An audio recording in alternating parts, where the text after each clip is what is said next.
This week's episode of DuckTailes, everybody, was pretty straightforward. So it's been some time since the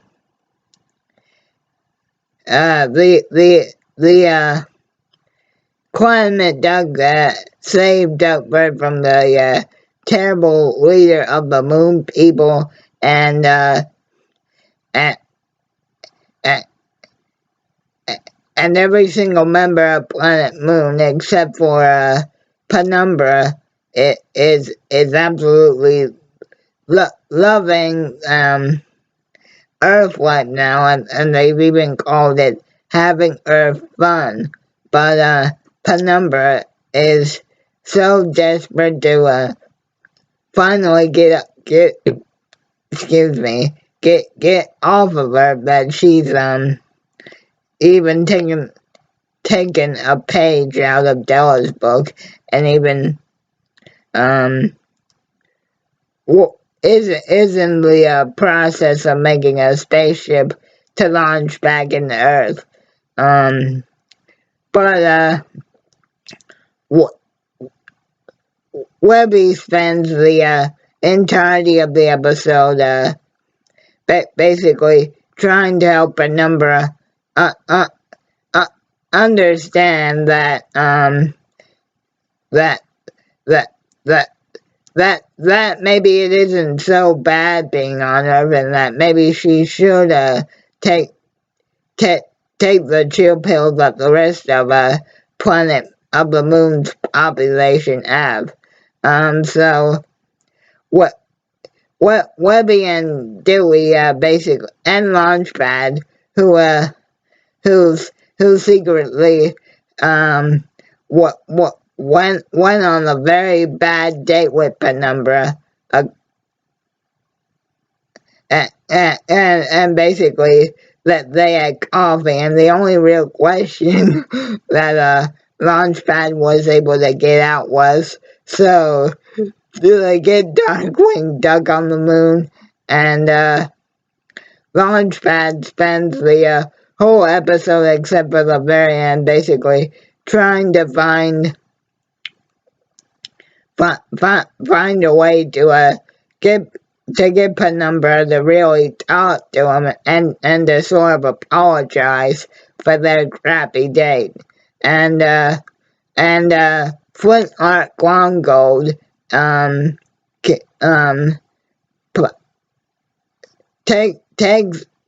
takes all the credit for saving Duckburg from the Planet Moon invasion, which, as we all remember, Flint Art did play a role in it, but it was in large thanks to Clan McDuck and Gizmo Duck, with a small contribution from Flint Art Glongold. Anyway, Dewey's role in this episode is he wants to ride Glongold's new Ferris wheel, but before this local famous kid, Timmy Jenkins, but what everybody doesn't know, and that is that Glongold's new Ferris wheel ride is actually supposed to be a death trap and a cannon to destroy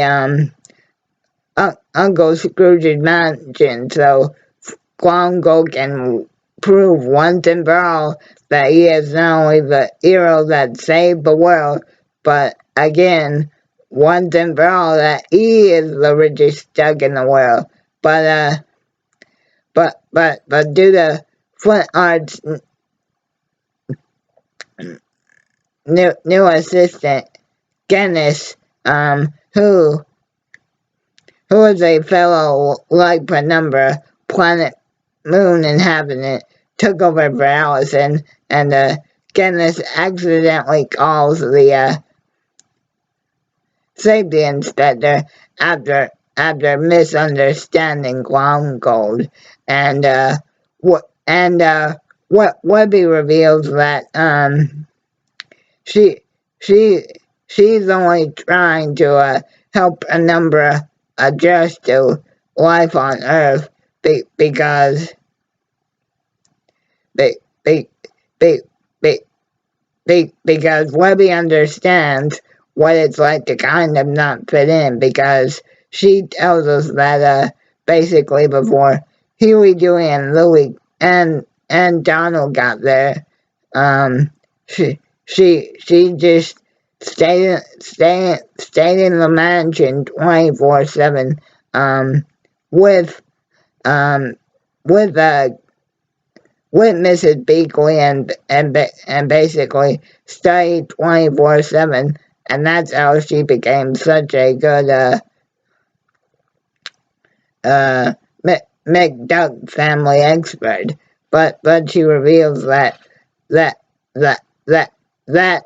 ever since the group has been together, that they've shown her a world outside of the mansion, and all Webby wants to do is kind of show Penumbra that there can be a life, that she can still have a life and have fun, even though she's feels out of her element from not being on the moon. Anyway, guys, the episode ends with Flint Art's Ferris wheel cannon misfiring, and one of the Ferris wheel guards trapping Webby and Dewey, and Penumbra and Launchpad that's when Penumbra finally comes up with the courage to save Webby and Dewey, and Launchpad helps out by basically tripping on the roller skates that Penumbra basically said she ate earlier in the episode, and that's how this week's episode went down.